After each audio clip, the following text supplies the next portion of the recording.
Sellers, the most pivotal video I've posted is exactly what you're watching right now, because I'm going to tell you the one truth you need to know if you want to sell your home today.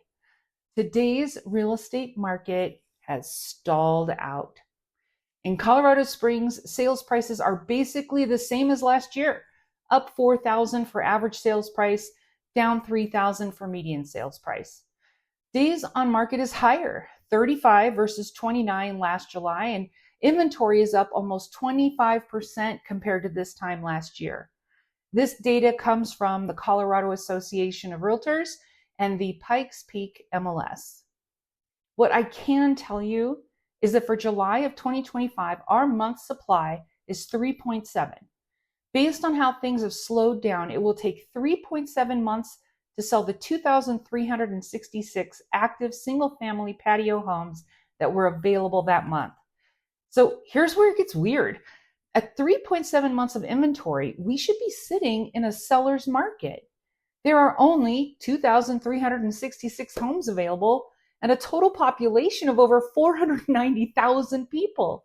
But ask anyone selling their house right now, and it feels anything but a seller's market. What's a seller to do? Well, I'm going to let you in on a very big secret. The reason your home isn't selling isn't because your agent is lazy or isn't spending enough money marketing your house. Because all of the marketing in the world, all the open houses, AI avatars, or viral TikTok videos won't sell an overpriced listing. There's no easy social media fix that will get buyers and their agents clamoring to see your house. Getting a home sold today is all about market positioning, not marketing fluff. My first piece of advice: price it right at launch. Across many markets, median sales prices are flat. In some zip codes, they've dipped a little bit. Meanwhile, days on market has risen anywhere from 10% to 40% compared to last summer. It was 20% in Colorado Springs. And active listings are flooding in.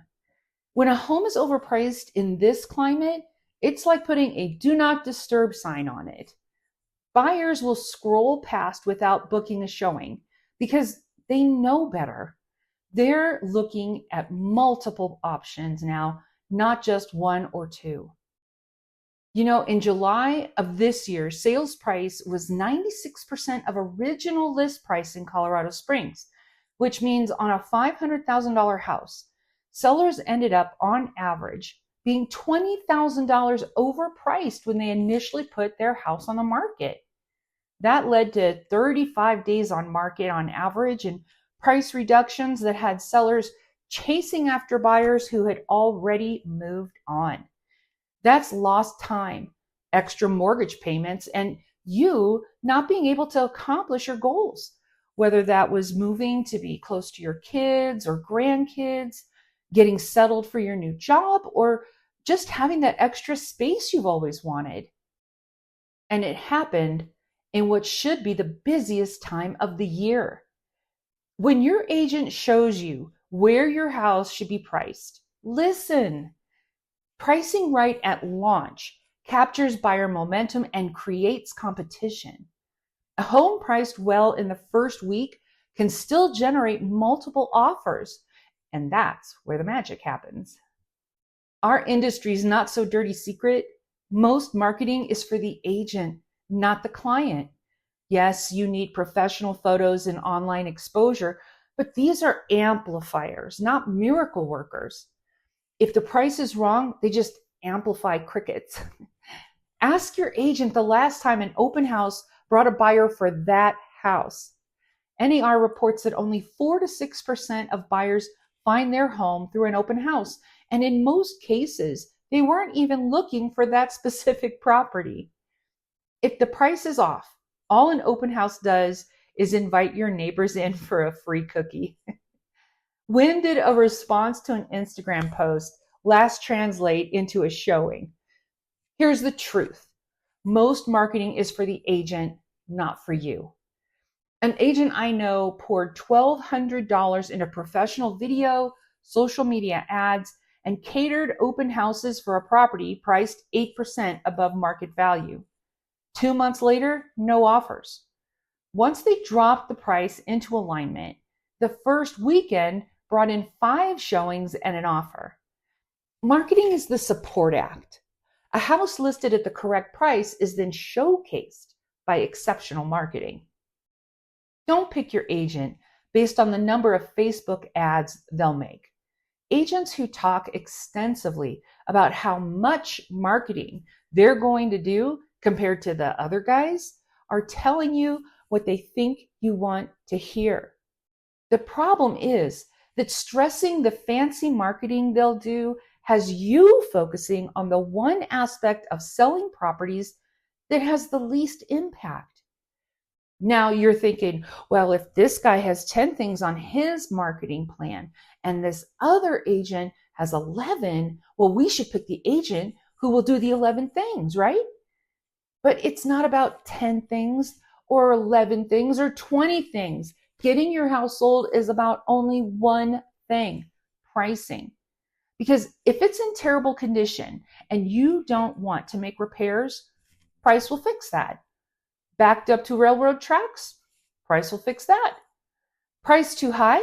Well, it's going to take an aggressive buyer to want to tackle that beast because there are so many other better priced and equally lovely homes to choose from. Ask your agent about their negotiation skills. With more homes on the market, buyers have leverage and they're using it. They're negotiating for closing cost credits, repairs, longer inspection periods, and even interest rate buydowns. Agents without negotiation training are leaving money on the table or losing deals altogether. A win-win today might mean that you cover $7,000 in seller concessions while the buyer agrees to a quicker close, saving you an additional mortgage payment. Figure out what you really need and tell your agent so they'll focus their negotiation strengths to get you what's most important to you. Your agent should know how to package concessions, right? We can give you X, but we'll need Y in return. This keeps deals balanced and prevents one-sided compromises. In my opinion, negotiation training should be as essential as MLS access. Ask your agent if they have a negotiation designation, like NAR's Real Estate Negotiation Expert. I hold a Master's Certified Negotiation Expert designation from the Rennie, which involved 6 days of extensive training. Find out about the last negotiation class your agent took or what books they're reading. In a slower market, the agent who masters negotiation skills will close deals, while those who don't will tell you to demand too much or too little and potentially tank your transaction. Less is more. List price is more than a price tag. It's about where your home sits compared to the competition. Buyers today are shopping by comparison, and they know exactly what's out there.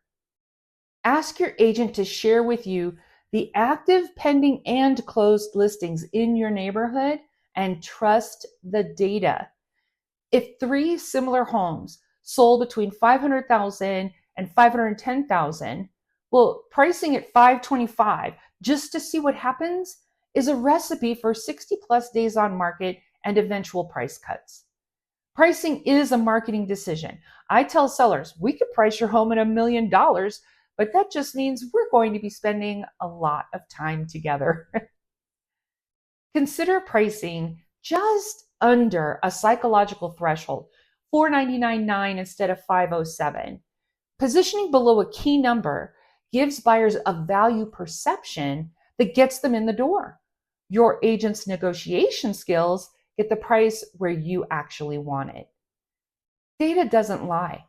Price where the property competes and wins, not where your pride or an algorithm leads you. Don't be afraid to compromise with your agent. Too many agents fear losing your business, so they list at your dream price or worse promise you they can sell your home for more than the data suggests. But that dream often becomes a nightmare. No showings, no offers, and eventually you being disillusioned and giving up on your goal. Listen to your agent about pricing your home. Pricing is king. Marketing is not what's selling houses today. Pricing is. A trained and experienced agent knows exactly what price will get you an offer. Good agents will stress market reports, visual pricing charts, and examples of overpriced listings that failed to sell, not the number of TikTok videos or Facebook posts they'll make. The market decides the price. Our job is to position your home so the market says yes. Here's the truth. We can try your number, but pricing it higher than all the other active listings, even by $5,000, will just drive buyers to those other houses and away from yours. If you insist on a higher price because you don't want to leave any money on the table, be prepared for some expert negotiation from your agent. They may offer to try it at your price for a certain number of days, but with expectations. If you don't get X number of showings or Y offers, then you'll agree to change over to their plan. And I think that's a fair compromise. However, that's probably days lost for you, which easily converts to your house languishing and you having to reduce the price anyway. An excellent agent is a strategist and a truth teller, so follow their lead. If you're looking for trained negotiators and experts in risk mitigation, as well as managing the intricacies of real estate transactions, and you're in Colorado, please don't hesitate to call, text, or email me. Not in Colorado? I have an extensive network of amazing colleagues across the country and would be happy to recommend a great agent for you wherever you need one. Sellers, this is the moment to change what you thought you knew about what your agent should be doing to sell your house. Stop asking for more marketing gimmicks and start asking about market positioning, negotiation skills, and what you should expect from this process. Now that you know how pricing, not Instagram reels, is how homes sell, you might be curious about my top 7 tips to attract the best offers for your home. Check out this next video for the inside scoop.